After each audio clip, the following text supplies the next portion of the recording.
no matter how low your scores might be now, is true. And if you're one of the millions of Americans with a credit score lower than you deserve, or if you're thinking of someday owning that new car, new home, or building a better financial future for your family, you'll surely want to see this. You know, I implemented 3 simple steps for just 5 minutes each day, and it really raised my credit scores up high.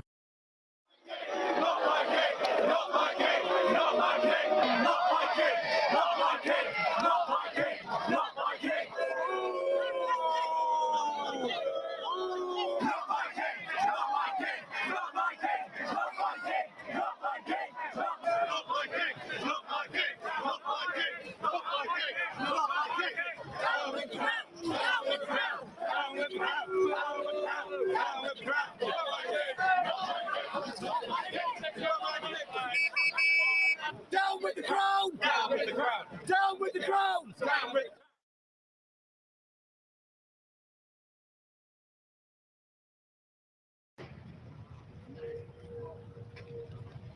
I wrote "Not My King" because, of course, I was told yesterday by the police I wasn't allowed to write that, and if I did, I'd be arrested. And now it's great to be able to do that and to stand here peacefully expressing my opinion and exercising a very ancient British right that I think we're all entitled to. We're at the political centre of power, where the king came yesterday to say that he's the new king and we're his subjects. And we're here to say, actually, we disagree. We politely and very respectfully disagree with you. You're not my king. He is our king. We accept him as our king. We paid for him. We pay for him. And he is the flying figure for the whole UK and all Commonwealth countries. And even many from your King Charles is doing an amazing job. And what do you do? Compare yourself with him. How many charities he runs? Compare yourself with him. Any one of you with him. You come here on Sunday and give me this one. Right, boys, we're driving on! Up on that! Come on, boys. Walk forward, lads. Go on, lads. Make way there. Come on.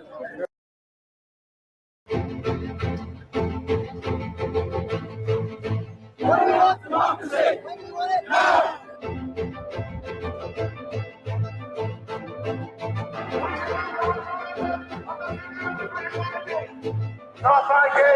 Yeah, I think the monarchy's in a lot of trouble because they've lost their star player. The big difference isn't so much Charles himself, but the fact that he's not the Queen, and the Queen was the monarchy for so many people. On the struggle to heat our homes, we have to pay for your parade. Thank you for coming. The taxpayer pays $100 million for you. What for?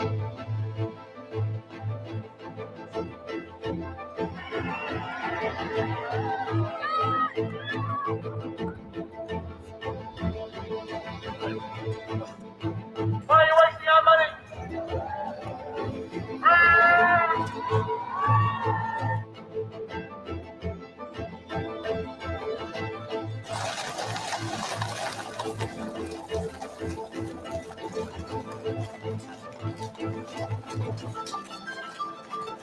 I just think it seems a bit silly when we've got so many people struggling to have something so extravagant right now. But some people argue tradition, I suppose.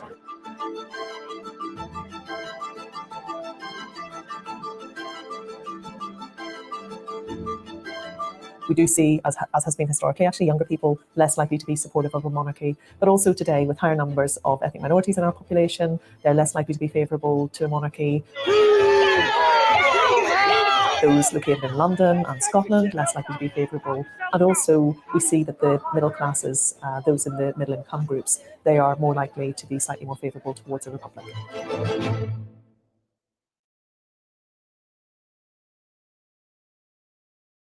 Not long ago, Rita Levi-Montalcini celebrated her 103rd birthday, and then during the festivities, she made a speech.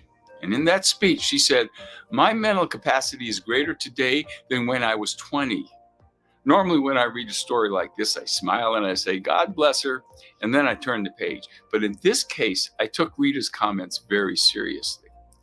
And so did the rest of the world. You see, Rita was no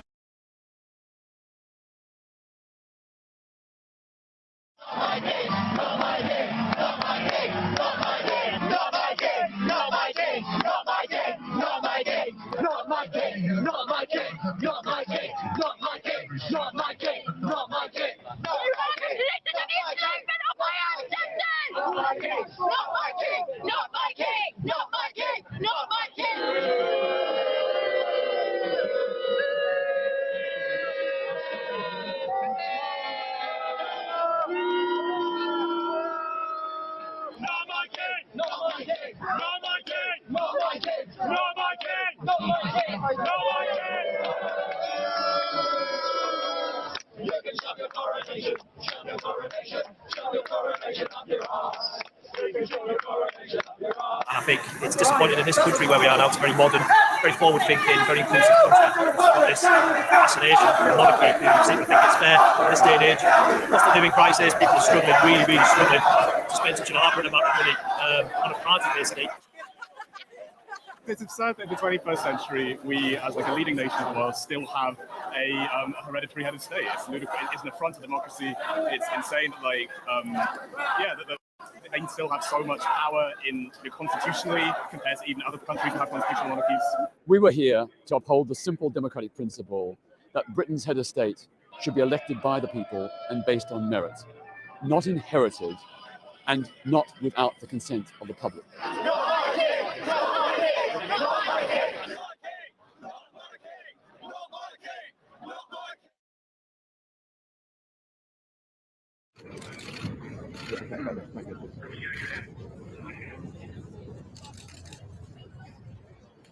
There's these dignitaries in these sort of ceremonial outfits. They proclaimed Charles to be our only rightful Lord and King. And I found that pretty hard to stomach. So I called out who elected him. The new head of state being imposed without our consent. We shouldn't be bowing down to him. And then the security guard appeared, stood right in front of me, like nose to nose. And then the police interrupted, grabbed hold of me. They handcuffed me to put me in the back of a police van, said they were arresting me. I went down to Parliament Square because I'd heard about protesters being arrested for expressing peaceful anti-monarchy sentiment, and I wanted to protest that issue of freedom of expression. So I went down with a blank A3 sheet, said nothing, and just stood there outside Parliament. And then I started walking around with it, and at that time a policeman came up to me. You said you're going to write stuff on it that may offend people. I said I was going to write "Not my king" on a sign, and you asked it for my details. It may offend someone. Who's that going to offend? And I said, I actually would like to have "Not My King" written on this sign. Is that allowed? Will you arrest me if I write that? And he said, probably yes, because it's offensive and therefore against the Public Order Act. I couldn't risk getting arrested because I have to have jobs to do today. I'm a barrister, I know the law, and I'm reasonably confident at talking to the police. Most people aren't. And just a police officer coming up to them and threatening them with arrest is enough to put them off. And that's why it's really important for the police to be careful about the way that they're policing things at the moment, and to really clarify that they do respect freedom of expression and free speech at this time.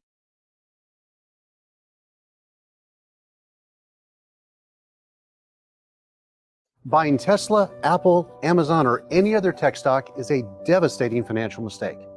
Hi, Jeff Clark here.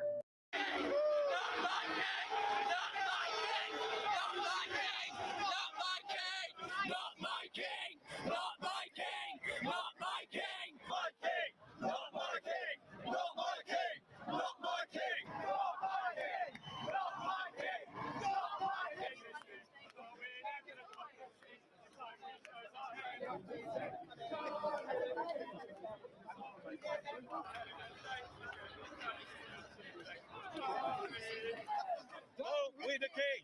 Don't win a king!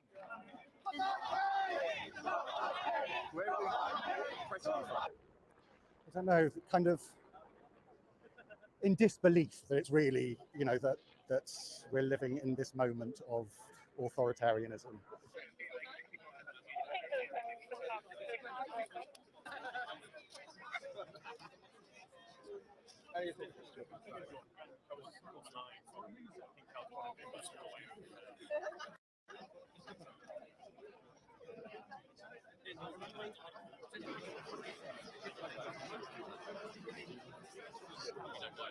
What did you say? They're quite cheap, these t-shirts. When it came, did you have a stick as well of like vinegar? Because I don't believe in hereditary monarchy, and I think this is costing a huge amount of money when lots of people are struggling and the economy is falling apart and the public services are awful, and we need to invest in that and not in Charles and his big party. Obviously, most people here are here to demonstrate peacefully, and that's what I hope happens. And hopefully we get the chance to put our point of view that we should not have an unelected head of state.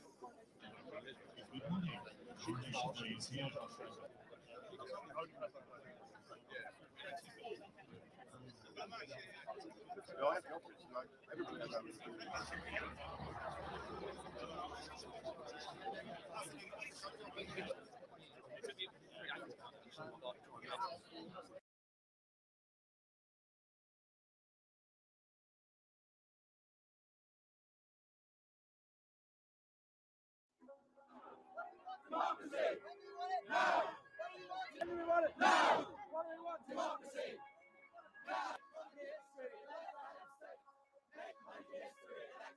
We want to make it very clear that the country is not a nation of royalists, that there is a strong opposition movement to the monarchy. I mean, only 9% of the country are enthusiastic about the coronation. It's a big city, big country, so, they'll still get a decent crowd out of people who want to watch it. But the polling is showing declining support and widespread indifference. So we want to say, look, there is not only a growing opposition, but there's a need to have a serious debate, because sooner rather than later, support for the monarchy is going to dip under 50%.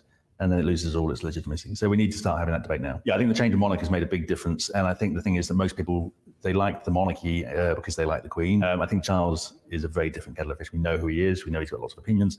But also I think it's just that actually witnessing that change and not having any say in the matter has jarred with a lot of people. The problem is he's not accountable for what he says. And what he says may sound fine, but he is a hypocrite on the environment. He's got a massive carbon footprint and does absolutely nothing to reduce it. Instead, he pushes the need for action onto ordinary people, which is quite a common thing to do among the rich, because it's the super rich who are the biggest polluters. And what they do is champion the green movement and the environmental movement as a way of deflecting their culpability. The ambition is to have a parliamentary republic. So in other words, taking what we have and making it democratic top to bottom. So we have a fully elected parliament, no lords. We have a written constitution which curtails powers and defines powers clearly. And then an elected head of state who is not running the country or running the government, but is there to do a job similar to what some monarchists think the king is there to do. So defend the constitution and to be independent of the government. The king is not independent of the government. He's there to do what the prime minister tells him.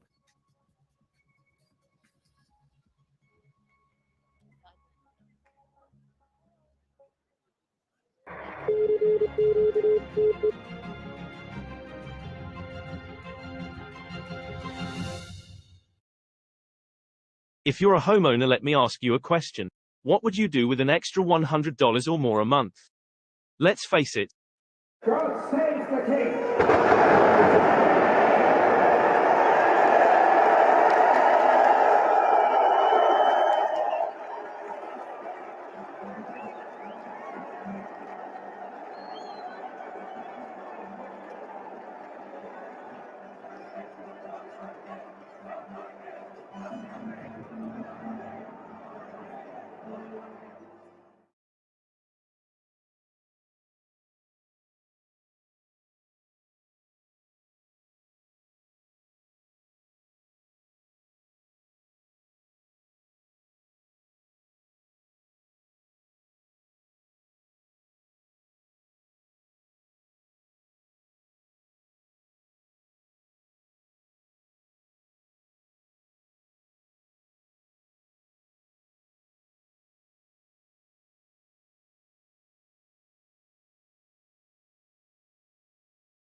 What difference at this point does it make?